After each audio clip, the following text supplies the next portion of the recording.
బలపరచలేవు. రక్షణ అనేది ఎలా వస్తుందని రోమిలకు రాసిన పత్రిక 10వ అధ్యాయంలో చెప్తాను. నీ నోటితో ఒప్పుకొని నీ హృదయమంతా అంగీకరించి నీటిలో బాప్తిసం తీసుకుంటే నేను రక్షించబడతా. రక్షించబడిన నువ్వు క్రీస్తుని ధరించిన వాడని గలతీయులకు రాసిన పత్రిక 3వ అధ్యాయంలో చెప్తున్నారు. కానీ 3వ అధ్యాయం చెప్పిన ప్రకారము క్రీస్తుని ధరించినామంటే ఈరోజు చూడండి, మనమందరము జనరల్ గా మామూలు బట్టలు వేసుకున్నాను. ఫర్ ఎగ్జాంపుల్ ఇంట్లో వేసే నార్మల్ డ్రెస్ వేసుకున్నాను, కూర్చోండి అంటే ఎక్కడ పడితే అక్కడ కూర్చుంటాం. అదే మేనైతే సూట్ వేసినారనుకోండి, మేనైతే మంచి ఫ్యాన్సీ శారీనో లేకపోతే పట్టు శారీని కట్టాను, కూర్చోండి ఎక్కడ పడితే అక్కడ కూర్చుంటారా? డిగ్నిటీ మెయింటైన్ చేయాలనుకుంటా. అంటే నువ్వు వేసుకున్న డ్రెస్ని బట్టి నీ స్టేటస్ మారిపోతుంది, నీ మైండ్ సెట్ ట్యూన్ అవుతుంది. కాబట్టి నువ్వు ఇప్పుడు రక్షించబడిన వెంటనే నువ్వు ఒక డ్రెస్ వేసుకున్నావు, పరిశుద్ధ వస్త్రాలు ధరించినావు. క్రీస్తు రక్త ప్రోక్షణ కిందకి వచ్చిన ఆ రక్తవర్తపు వస్త్రాలని యాకోబు తన కుమార్తెని ధరింపజేసినట్టుగా ఈరోజు క్రీస్తుని ధరించిన మన జీవితాలలో కూడా ఒక ప్రత్యేకమైన వస్త్రాలు ధరించిన వాడుగా ఉన్నాము. ఈ ధరించబడిన మన జీవితాలలో మనమంటే భయపడడానికి సాధారణ రెడీగా ఉన్నాడు, కానీ భయపడడానికి కావాల్సిన జ్ఞానం మీ దగ్గర ఉందా? లేదు. అందుకే యేసయ్య అంటున్నాడు, నా ప్రజలు జ్ఞానం లేక నశించిపోతున్నాడు అంటున్నాడు. జ్ఞానం లేనందువల్లనే ఈరోజు మన జీవితాలలో సుడిగుండాలలో మునిగిపోతున్నటువంటి వేదన, నిస్సహాయత, బాధ, నిష్ప్రయోజకరమైన జీవితం ఏముంది నా జీవితంలో అనుకుంటున్నారు. చాలా మంది చావస్తే సరిపోతుంది, ఇంకా చనిపోతే సరిపోతుంది అని అసలు అనడానికి మనం ఫూలిష్ అంటేనే అంటామని. ఒకరోజు మనల్ని దేవుడు ఆశీర్వదించినాడంటే it is gift for us. ఆ రోజుని బట్టి దేవుని స్తుతించడానికి ఇంకా బలం పొందుకోవాలి, ఇంకా నడిపించాలి, ఇంకా స్తుతించాలి, ఇంకా గర్వపరచాలి. ఆయుష పెరుగుతుంది అని ఆలోచించేవాడు లోకస్తుడు. ఈ ఆయుష నీ కోసమే, నీ జ్ఞానము తెలుసుకోవడం కోసమే ఇంకొక రోజు నాకు ఇచ్చినవయ్యా, నీకు స్తోత్రాలు అని చెప్పాలి. అందుకే అపోస్తలుడైన పౌలు అంటున్నాడు, బ్రతుకుట క్రీస్తే, చావైతే లాభం అంట. బ్రతికితే మాత్రం క్రీస్తు దగ్గరికి పోయి సంతోషంగా ఉంటాను, చనిపోతే మాత్రం నీకోసమే ఉంటాను. ఎందుకంటే ఇంకా మర్మం, ఇంకా జ్ఞానము నా తండ్రి నాకు నేర్పిస్తే అది నేను మీకు బోధించి ఒక్కటి కాదు 100 మందిని నేను సంపాదించాలి అని అనుకుంటున్నాను. ఇక్కడ యేసు ప్రభు కూడా అదే అంటున్నాడు. భూమికి వచ్చిన ఆయన మిషన్ ఏంటి, ఆయన ఉద్దేశం ఏంటి, ఆయన చిత్తం ఏంటి అంటే రక్షణను మీకు ఇవ్వాలని అనుకుంటున్నాను. Praise the Lord, hallelujah. మరి ఆయన దేవుని కుమారుడుగా పిలువబడుతున్నాడు, మనుష్య కుమారుడు అని అంటున్నాడు. సన్ ఆఫ్ గాడ్ కదండి, సన్ ఆఫ్ మ్యాన్. దేవుని ఏకైక దైవత్వం కలిగిన వాడుగా, ఏకైక మానవుడుగా, సంపూర్ణ మానవుడుగా మరి ప్రవక్తలు ఆయన గురించి బోధిస్తున్నాడు. నిజంగా సంపూర్ణమైన మానవుడు అనేది సిలువ మరణం పొందేటప్పుడు మనము ఆయన నిజంగా వేదన చెందుతున్నాడు. దేశమనే తోటలో నుండి చాలా బాధపడుతున్నాడు. నేను దేవుని నన్ను కొట్టినా ఏం కాదు అనడం లేదు. ఆయన సఫర్ అవుతున్నాడు. ఆయన భారభరితమైన సిలువని మోస్తూ తండ్రిని గనపరచడానికి ఇష్టపడుతూ నీవు కూడా ఆయన చేయగలుగుతావు అని అంటున్నాడు.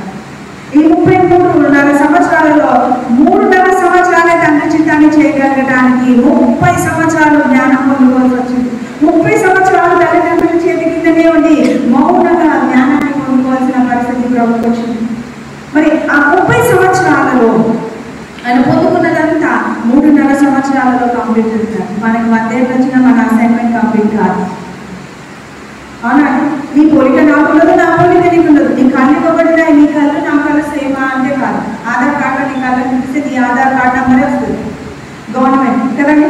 అలాగే పర్లోకంలో కూడా నీ ఫ్యూచర్స్తో పాటు నీ లైఫ్ స్టైల్ని బట్టి నీకు ఒక అసైన్మెంట్ ఉంటుంది. అది నువ్వు చేయాలి. ఏసీ చేయాల్సిన మిషన్ వర్క్ ఆయననే చేయాలి, ఇంకెవరు చేయలేరు. మరి ఫాస్టింగ్ ఉన్నాను కాబట్టి ఫాస్టింగ్స్ మనం ఎలా ఉండాలి అంటే, ప్రభా నీ యొక్క అంబిషన్ ఏది నా పట్ల? మనం ఎప్పుడు దేవుని దగ్గరికి వెళ్తే సార్ నాకు రింగి, నాకు బంగారు, నాకు బుద్ధి, లేకపోతే నాకు పెళ్లి చేయ, నాకు ఉద్యోగం కదా. ఎప్పుడైనా నీకు కావాలనుకుంటున్నావా? నా కోసం మన నుంచి తిరిగి తెచ్చిన నా ఒక్కడి కోసమే కదా. జగ్గయ్య చూసినట్టుగా ఈరోజు నన్ను చూస్తున్నావే. జగ్గయ్య ఇంటికి రక్షణ, జగ్గయ్య ఇంటికి రక్షణ ఇచ్చిన దేవుడు జగ్గయ్య ఇంటికిలోకి అడుగుపెట్టగానే ఆయన కలశాన్ని తెచ్చినాడా, ఏమన్నా గిఫ్ట్లు ఇచ్చినాడా? కానీ ఆయన మనసు మారినాడు. ఒక స్వార్థపరుడు, అతను మనుషులని పీకతిని వడ్డీకి వడ్డీ లాక్కునేవాడు. ఎంత తీసుకున్నాడో అంత డబ్బులు ఇచ్చేస్తానని ఒప్పుదల చేస్తాను. మనసు మారి నూతన పరచు ఏర్పరచబడి ఉన్నారు. ఆమేన్. హల్లెలూయా. మరి ఒక్కసారి కాదండి, ఎన్నోసార్లు మన జీవితంలోకి దేవుడిని ఇన్వైట్ చేస్తుంటాం ఫాస్టింగ్స్ ఉంది. మరి ఒక్కసారైనా దేవుడు మీతో మాట్లాడుతున్నాడా? సేవకుల ద్వారా మాట్లాడుతున్నాడట, వెరీ గుడ్. దర్శనాల ద్వారా మాట్లాడుతున్నాడట, సూపర్. మరి ఇంకా రోజుల్లోకి వెళ్తే ముఖాముఖిగా దేవుడు మనతో మాట్లాడే సంభాషణ స్థితిలోకి మనం వెళ్తాం. అలాంటి కృప దేవుడు మనందరికీ అనుగ్రహించును గాక. ఆమేన్. ఆయన మాట తప్పని దేవుడుగా అంటున్నాడు. అయితే ఈరోజు మన జీవితంలో ఆయన తన ప్రజలను రక్షించుకోవడానికి వస్తున్నాడు. మరి ఇక్కడ వచ్చేసి సన్ ఆఫ్ మ్యాన్ గా ఒకటి చూపిస్తున్నాడు ఈ వాక్యంలోనే. ఆయన ఎందుకు వచ్చినాడంటే ఆత్మల రక్షణ భారం కలిగిన వాడుగా వచ్చినాడు. మరి అలాగే ముందు వచ్చేసి ఆయన వెతకడానికి వస్తున్నాడు. ఉన్న దగ్గరే పని చేయాలని అనుకోలేదు. ఆయన వెతికినాడంట ఎవరిని రక్షించాలా, నెక్స్ట్ ఏం చేయాలి. అందుకే చాలా చీకటి, ఇంకా చీకటి ఉండగానే తండ్రి దగ్గరికి వెళ్ళి విజ్ఞాపనం చేస్తూ తండ్రితో సంభాషిస్తున్నట్ట. నేను ఒకరోజు అడిగిన, నాన్న ఏం సంపాదిస్తుంటావు అంతసేపు మీ నాన్నతో? ఏం మాట్లాడుతుంటావు పర్లోకి తండ్రితో? ఎట్లా స్పెండ్ చేయాలా మేము అన్నప్పుడు, ఇది దినమంతా నాకు ఇచ్చిన అసైన్మెంట్ని బట్టి ఐ థ్యాంక్ యూ, నా తండ్రిని నేను గణపరుస్తాను, కృతజ్ఞత చెల్లిస్తాను, థ్యాంక్స్ చెప్తాను అన్నాడు. హల్లెలూయా. మరి ఆ తర్వాత ఆయన, నువ్వు ఈరోజు చేసిన పనిని బట్టి నేను చాలా సంతోషంగా ఉన్నాను అనుకున్నాడా? రియల్గా నేను హ్యాపీ ఫీల్ అవుతున్నాను. ఏ మానవుడు ఇంత నమ్మకంగా నాకు పని చేయలేదు, కానీ నువ్వు చాలా అద్భుతంగా నమ్మకంగా పనిచేస్తున్నావు. మరి ఈ రోజు ఇచ్చే అసైన్మెంట్ ఏంటో నువ్వు చెయ్యాలంటే ఏం చేయాలో చెప్పండి నాన్న అని అంటాడు. అప్పుడు ఈ దినం సిలబస్ ఇచ్చేస్తాడు. Praise the Lord. హల్లెలూయా. అందుకే అని అంటాడు యోహాను సువార్తలో, నా తండ్రి వేటిని చూపిస్తున్నాడో వాటిని చేస్తున్నాను, వేటిని చెప్తున్నాడో వాటిని బోధిస్తున్నాను అంటాడు. హల్లెలూయా. హల్లెలూయా. మనం కూడా చూడగలగాలి, మనం కూడా వినగలగాలి. అబద్ధాలు ఇవన్నీ దొంగపోతలు ఇవందరినీ బట్టి మనం విమర్శించుకుంటూ కూర్చోవడం కాదు. నీ లైఫ్ నుంచి నీకు పరిచయం కాదు, నీ లైఫ్ లో నువ్వు గోల్ రీచ్ కాదు. థర్డ్ వీక్ అంతా దేవుడు నీ సంభాషణ చేసే ఒక స్నేహితులు అయిపోవాలి. అలా ఉండాలి మన ఉపవాసం అంటే. ఆమేన్. అందుకే మొదటి వారం క్యాజువల్ గా చేసినామేమో, టిఫిన్ తినాలనిపిస్తే తినొచ్చేమో, లేకపోతే క్యాజువల్ గా ఎక్కడో చోట పడిపోయే అవకాశం ఉందేమో, పడిపోతామేమో. కానీ సెకండ్ వీక్ లో నుండి నువ్వు నడుము బిగించగలిగితే సాతాను పారిపోగాక. ఆమేన్. సాతాను పాల్గొనగలిగే కృప మనందరికీ కలుగుగాక. మరి అలాగే ఆయన వెతుకుతున్నాడు, వెతికిన వారిని రక్షిస్తున్నాడు. Praise the Lord. హల్లెలూయా. మరి యేసు ప్రభు మొట్టమొదట దేని వెతికినాడు అనేది మనం చూస్తే, బాప్టిజం ఇచ్చే యోహాను దగ్గరకు వచ్చిన తర్వాత, బాప్టిజం పొందిన తర్వాత పావురము ఆ కాలంలో పరిశుద్ధాత్మ దేవుడు ఆయన మీదకి దిగొచ్చి ఆయన గురించి సాక్ష్యం ఇచ్చిన తర్వాత ఆయన మొట్టమొదట వెతికినది ఏంటంటే తండ్రి సన్నిధి. 40 రోజులు ఉపవాస ప్రార్థన. తనను తాను సిద్ధపరచుకొని నా అసైన్మెంట్ ఏంటి, దానికి కావాల్సిన సామర్థ్యం నాకు యేసు ప్రభుకే పరిశుద్ధాత్మ సహకారం అవసరమైతే, యేసు ప్రభుకే ఉపవాసం అవసరమైతే, యేసు ప్రభుకే ప్రార్థించడం అవసరమైతే, నీకు నాకు ఎంత అవసరం? నీకు నాకు ఎంతసేపు ఆయన దగ్గర కూర్చోవాలని అనిపించాలి. కానీ మనకి ఎంతసేపు కూర్చున్నా బోర్ కొట్టేస్తుంటుంది కదా. గంట చేసినా దేవుని అని అంటాం కదండి. అందుకే కూర్చొని ప్రార్థన చేయద్దు. కూర్చొని ప్రార్థన చేయండి. కూర్చున్నా ప్రార్థన, నిలబడినా ప్రార్థన, నడుస్తున్నా ప్రార్థన, పడుకున్నా ప్రార్థన. అదే అంటుంటారు కదా, I walk English, I talk English, I eat English కదా. ఇంగ్లీష్ నేర్చుకోవడానికి, ఇంగ్లీష్ నేర్చుకునే ఇప్పుడు మనం పక్క పెట్టినాం. కానీ ఈరోజు I walk with God, I speak with God, I memorise my God, I eat for God, I thankful to God.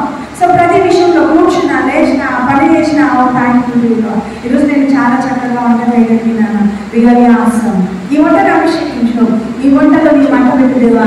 ఎవరైతే అపవిత్రులుగా ఉన్నారో, ఎవరైతే రక్షణ లేదో, నేను మనుషులను వెతికి వెళ్ళి రక్షించలేను, కానీ నా ఇంట్లో ఉన్న వాళ్ళలో ఉన్న చీకటిని వెతుకుతున్నాను.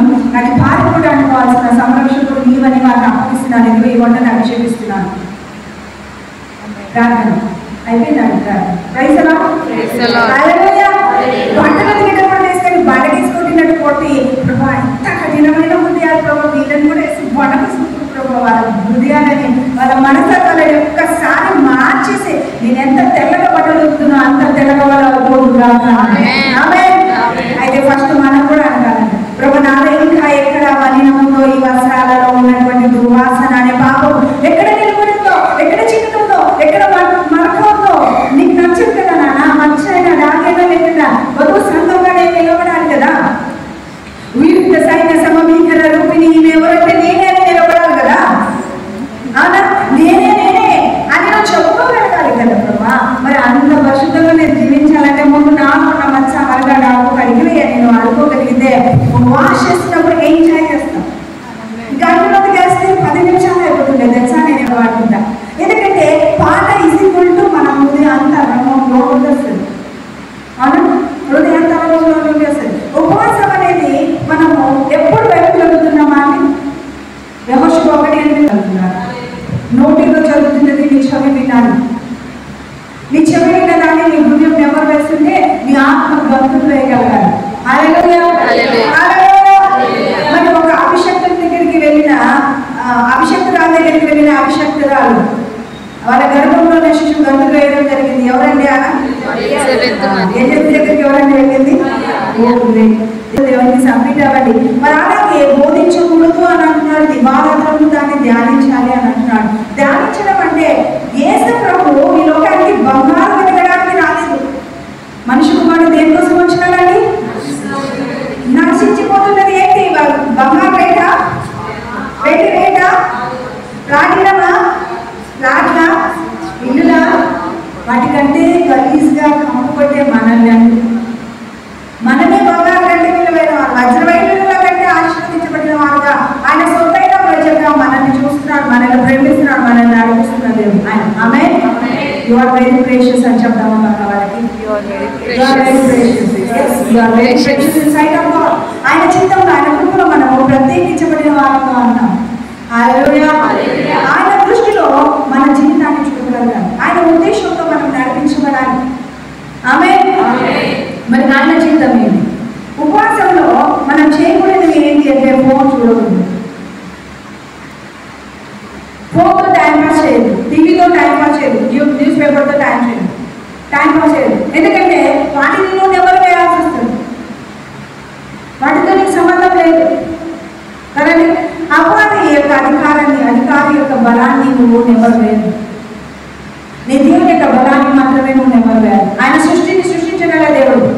ఆయనకు అసాధ్యమైంది ఏది లేదు. నువ్వు ఆయన సొంతైన ప్రజలు నిన్ను తాకిన ఆయన కనుక తాకినట్టు ఇది మాత్రమే నువ్వు నెవరు వేయాలి. హల్లెలూయా.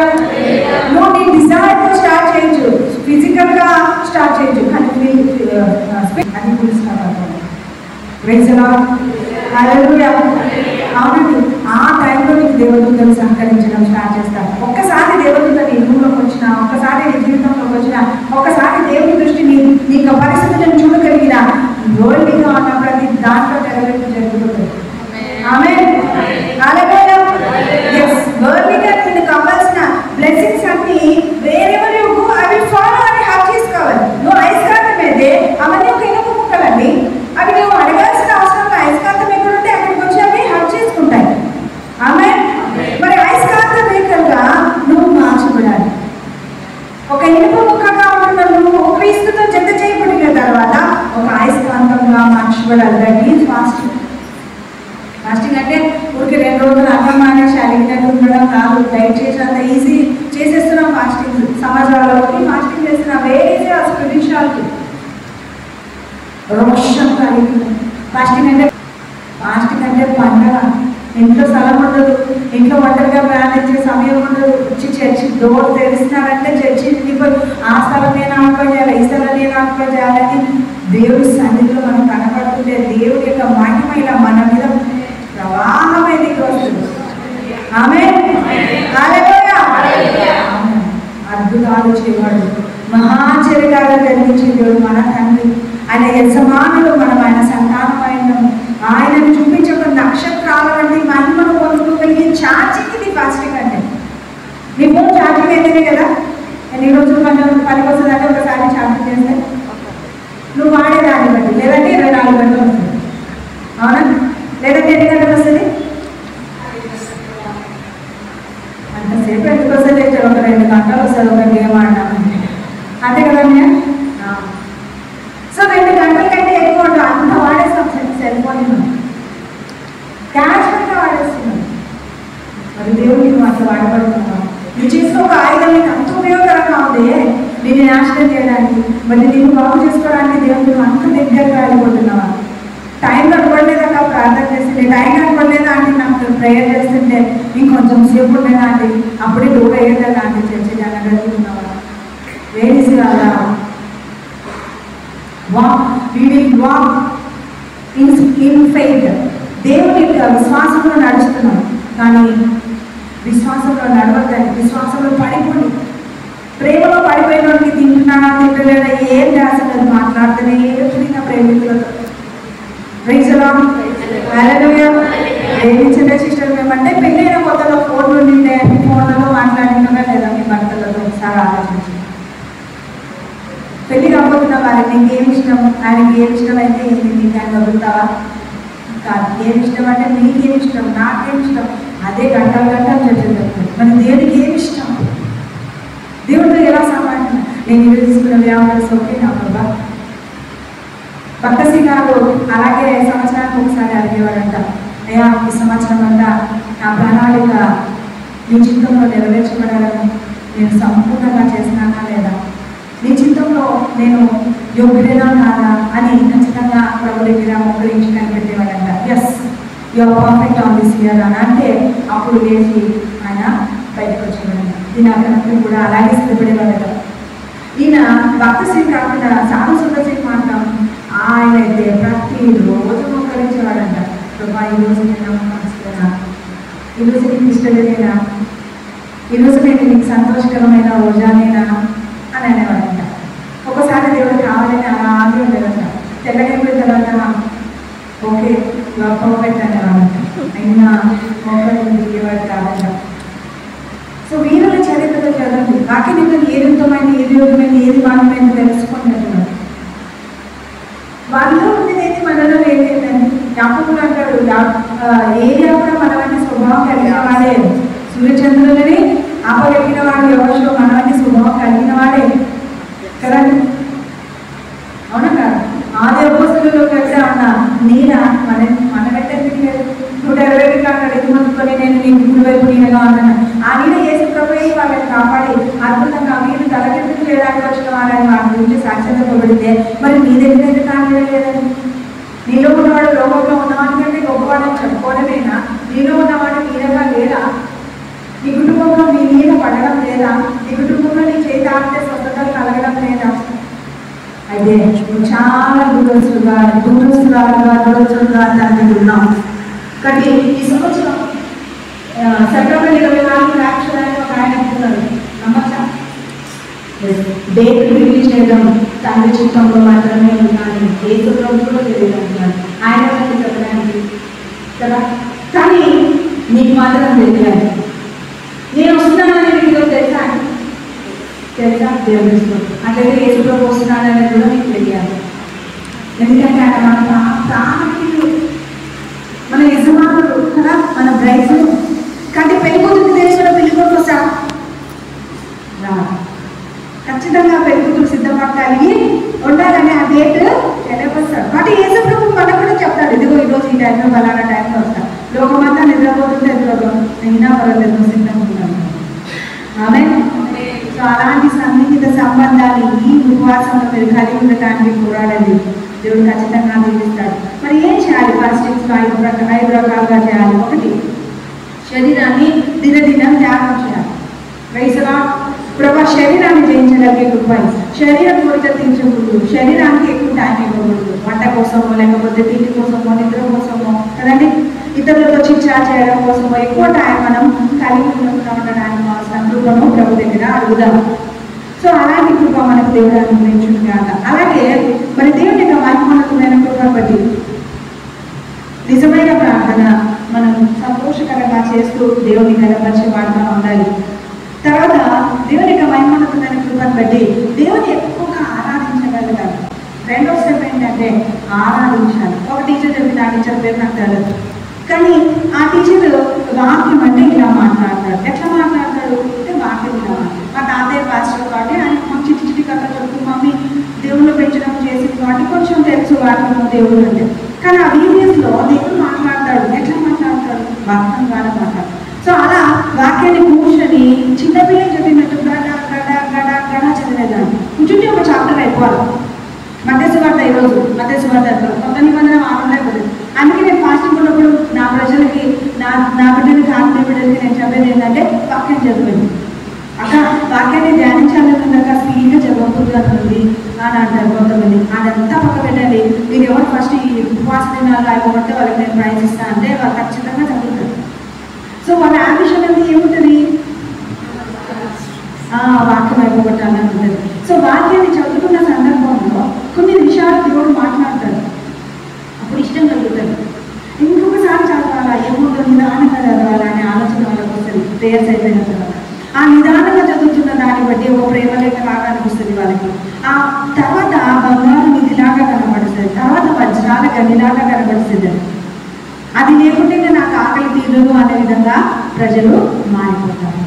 ఆమేన్. హల్లెలూయా. సో మనం ఎప్పుడైనా బైబిల్ చదివేటప్పుడు ఖచ్చితంగా ఎంత ఫాస్ట్ కన్నా చదవండి. ఒక నోట్బుక్ పెట్టుకోవాలి. నోట్బుక్ పెట్టుకొని ఏం చెప్తున్నాడో అవి నోట్ చేసుకోవాలి. సో అప్పుడు పరిశుద్ధాత్మ దేవుడు మనకు టీచ్ చేస్తాడు. ఆఫ్టర్ దట్ నాతో ఇవన్నీ మాట్లాడినందుకు నీకు స్తోత్రం ప్రభా అని దేవునికి కృతజ్ఞతలు చెల్లిస్తూ ప్రార్థన చేస్తున్నప్పుడు కొంచెం దేవుడు నీకు ఇస్తున్న ఆలోచనలు మళ్ళీ నోట్ చేసుకోండి. మళ్ళీ నోట్ చేసుకొని పక్క పెట్టేసేయండి. మళ్ళీ రేపు నువ్వు చదవాలనుకుంటావు కదండి బైబిల్, అంతకుముందు నువ్వు రాసుకున్న దాన్ని చదవండి. అక్కడ దేవుడు నీకు దావీదు మహారాజుకి జవాబిచ్చినట్టుగా చేస్తాడు. Intimacy with God. దేవుడితో మీరు సంభాషిస్తున్నప్పుడు దేవుడు తన హృదయాన్ని మీ రాతలోనే చెప్పేస్తాడు. నిన్న రాసింది ఆ రోజు చదవద్దు, మరుసటిలో చదవండి. అరే ఇంత బాగా మాట్లాడినాడా దేవుడు నాతో, ఇంత డీప్గా చెప్పగలిగినాడా దేవుడు నాతో అని కృతజ్ఞత, గ్రాటిట్యూడ్ నీకు పెరుగుతుంది. Praise the Lord. ఎప్పుడైతే నీకు గ్రాటిట్యూడ్ ఇంప్రూవ్ అవుతుంటుందో అప్పుడు ఆత్మీయ నేత్రాలు తెరవబడతాయి. ఆత్మీయ సెన్స్ ఆర్గన్స్ మాట్లాడతాయి. సెన్స్ ఆర్గన్స్ ఏంటండి? జ్ఞానేంద్రియాలు, అంతేనా? విశ్వాసిని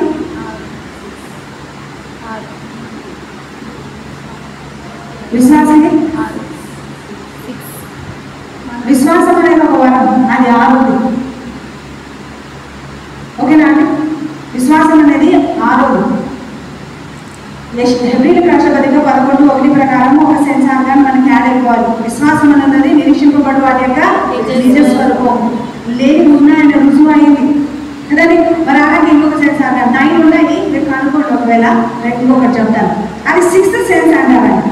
ఎఫెసీయులకు రాసిన పత్రిక 3:20 లాస్ట్ వచ్చిన అనుకుంటా. అడుగువాటి కంటే కొంచెం వాటి కంటే అత్యధికమైన మేలు మీకు ఊహించడం ఒక సెన్స్ ఆర్గాన్. ఆమేన్. హల్లెలూయా. నా ప్రభు ఇలా ఎంతమంది కళ్ళుగా ఊహిస్తారండి? ఎంత బాగుంటుంది కదా ఊహలో. నిజంగా దేవుని పాదాలు పట్టుకున్నట్టు, నిజంగా ఆయన దగ్గర ఆరాధన చేస్తున్నట్టు కదా. అవి నిశ్చయం అయిపోతాయండి. నేను నమ్ముతారో లేదో, నేను టెర్రస్ మీద కూర్చొని అవతలికి కాలేసేసి, పిట్ట కూడా అంటారు కదా, అవతలికి కాలేసేసి కూర్చొని బైబిల్ పెట్టుకొని గంటలు చదివి అలా ఆకాశంలో చూసుకొని, ఆకాశంలో చూసే మొగ్గులను చూస్తుంటే కదా ఏం పిల్ల వచ్చింది, అవునా పౌరం వచ్చిందని ఎట్లా అనుకుంటుంటారో అట్లా ప్రభా ఈ ఆకాశం సృష్టికర్త నువ్వే, ఈ సాయంకాలం కూడా నువ్వు నన్ను దర్శించే దేవుడు నువ్వే అంటూ మాట్లాడేదాన్ని. ఆయన ఉన్నాడు అని ఆయనకి నేను పాటలు పాడేదాన్ని, వర్షం చేసేదాన్ని. సో రాను నిజంగా సింహాసనాసీనుడే కనపడతాడు. నిజంగా ఒక గాయకుడిని అసలు వచ్చి ఇలా బ్లెస్ చేసేవాడు ఒకసారి.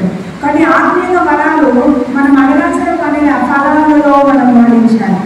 ఫలం అంటే గలతీయులకు రాసిన పత్రిక 5:2 ప్రేమ, సంతోషం, సమాధానం, దీర్ఘశాంతం, దయాలత. Very good. 9 ఫలాలు పక్క వాళ్ళకి నీకు ఉన్నాయని అడుగు. నాలో సొంతంగా చూసుకోవాలని అడుగుతా. నాలో ఒకటనే కనపడిచిందా నీకు ఆత్మఫలం అడగండి. రోజు అంతర్దృష్టి ఉండాలి. అంతరంగంలో ప్రభు నీ కోసం ఏమేం చేసినాడు, మంచిగా అవయవాలు ఇచ్చినాడు. ఎందుకంటే I'm thankful to you lord. ఎందుకంటే నాకు ఈరోజు ఏం రోగాలు లేవు, అన్ని ఆరోగ్యకరంగా అవయవాలు పనిచేస్తున్నాయి, గుడ్డిదాని కాదని చెప్పగలిగాను. అలాగే ఈరోజు ఆత్మ ఫలాలు అడగాలని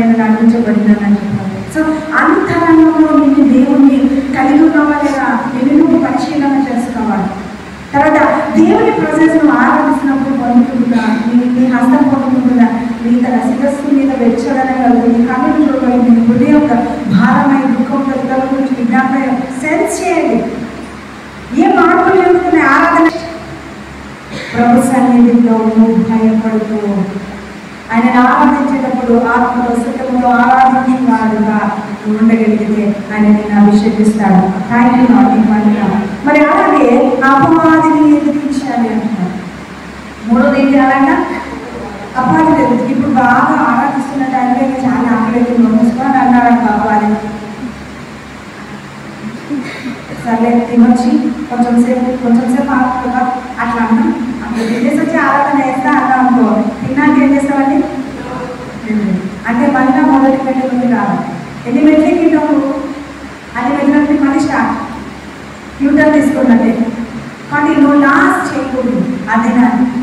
సో అలా చేయకూడదంటే సాధారణ నాకు అభ్యర్థులు కావడం గెట్ అవుట్. ఆ కన్సిస్టెన్సీ మనలో ఉండాలి. నా జీవితంలో ఉండడానికి నేను రెఫరెన్స్ అంతా తీసుకున్నాను, కాకపోతే టాపిక్ని బట్టి నేను ఆ టాపిక్ని డబ్బులు కామెంట్ చెప్తున్నాను. ఒక దేవుని యొక్క మహిమానమైన కృపను బట్టి అపవాదిని మనం ఎదిరిస్తూ ఉన్నాను. ఫస్ట్ మన సెన్స్ని బట్టి ఎదిరించాలి. అవునండి, మనం ఏమైనా ఊహిస్తుంటాం, ఊహించకపోయినా ఒకసారి ఏంటంటే అట్మాస్ఫియర్ అంతా నీ అగ్ని చేత నింపబడను కాక అంటూ నేను పలుకుతున్నాను ప్రభా. దేవదూతలు రిలీజ్ అయితే కాక, మహిమ రిలీజ్ అయితే కాక, నువ్వు కదా, అందుకే నా వల్ల నేను మహిమ కలుగును కాక, నా చుట్టూ ఉన్న శోధన కేంద్రాలను నేను తీరం చేయదు కాక. ఆమె నువ్వు పలుకుతున్నప్పుడు దేవుడు పనిచేయడం స్టార్ట్ చేస్తారు.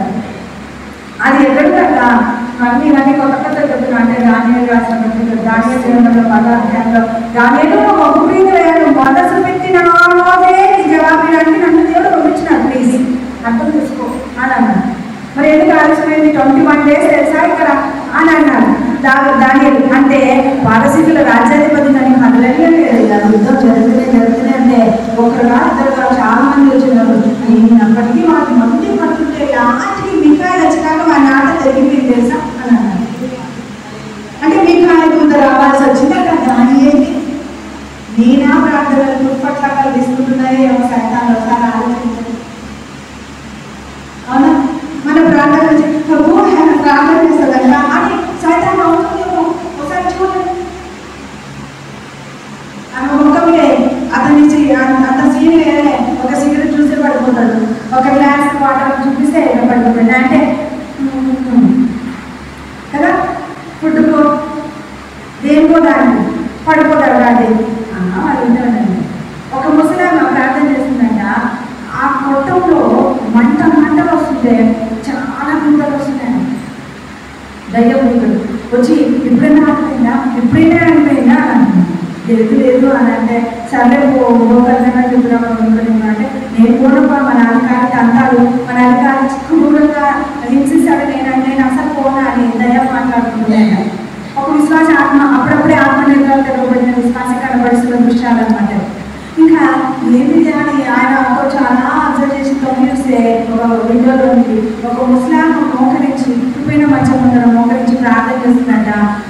కొన్ని వేల గుంతలు ఆమె ప్రార్థన చెడగొట్టలేకపోతుందండి. ఇంకొంచెం ముందు పోతే ఒక చర్చ మీద కాలేసుకొని ఒక దయ్యంతో దాసిలో నాకుని కూర్చుందట. ఏది నాకు ఒకరే కూర్చున్నామని వేరే దేవుడు అంటే వీళ్ళమ్మా కాబట్టి నేను ఒక దాన్ని సాగదా అన్నాను. ఇంటికి ఏం కలుగుతున్నా అంటే ఏలే వాళ్ళకున్న సీట్ల మీద వాళ్ళకి ఆకాంక్ష పెట్టేస్తున్నాను.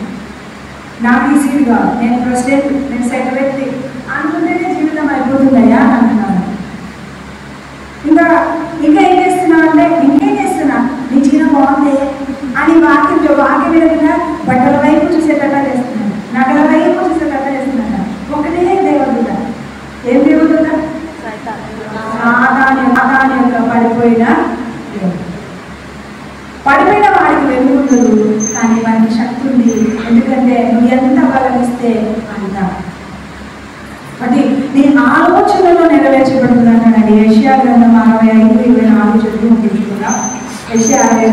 వారు వేడుకొనక మునుపు నేను ఉత్తరం ఇచ్చేదను.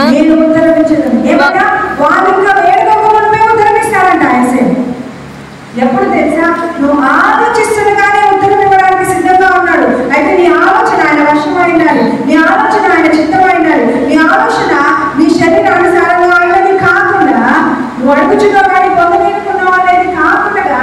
అడిగిన వెంటనే ఇవ్వగలిగేదిగా ఉండగలుగుతాం.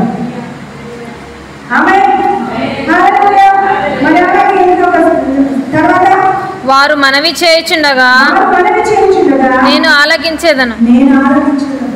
ఇప్పుడు మనవి చేయుచుండగా ఆలకించేదను అని అంటున్నాడు. అంటే నువ్వు ఇతరుల గురించి మనవి చేస్తుండగా ఆయన ఆలకించే దేవుడుగా ఉంటాడు. హల్లెలూయా, హల్లెలూయా. అందుకే ఎక్కువ శాతం మనం ఓపెన్ అవర్ ఐస్ అని అడగాలి. ప్రభా ఆత్మనేత్రాలు తెరవండి, ఆత్మీయంగా ఆత్మ రిలీజ్ నేను చూడగలగాలి, అంతర్దృష్టి నాకు అనుగ్రహించండి. అవునా, నీలో నేను పరీక్షించుకున్నాను, నీలో నువ్వు అంతర్దృష్టి కలిగి నీలో నిన్ను ధ్యానించగలిగే కృపను పొందుకోగలిగితే, దేవుని యొక్క ప్రభావం నువ్వు ఎంత పొందుకుంటున్నావో నువ్వు అనుభూతి చెందగలిగితే దేవుడితో సహవాసం వలన నువ్వు సంచలనాన్ని సృష్టించగలుగుతావు. ఆమేన్, హల్లెలూయా. దేవుడికి ప్రీతికరంగా ఉండగలుగుతావు. కాబట్టి అలాంటి కృప దేవుడు మనందరి మీద ఉండే సహాయం చేయుగాక. మరి దేవుని యొక్క మహిమోన్నతమైన కృపను బట్టి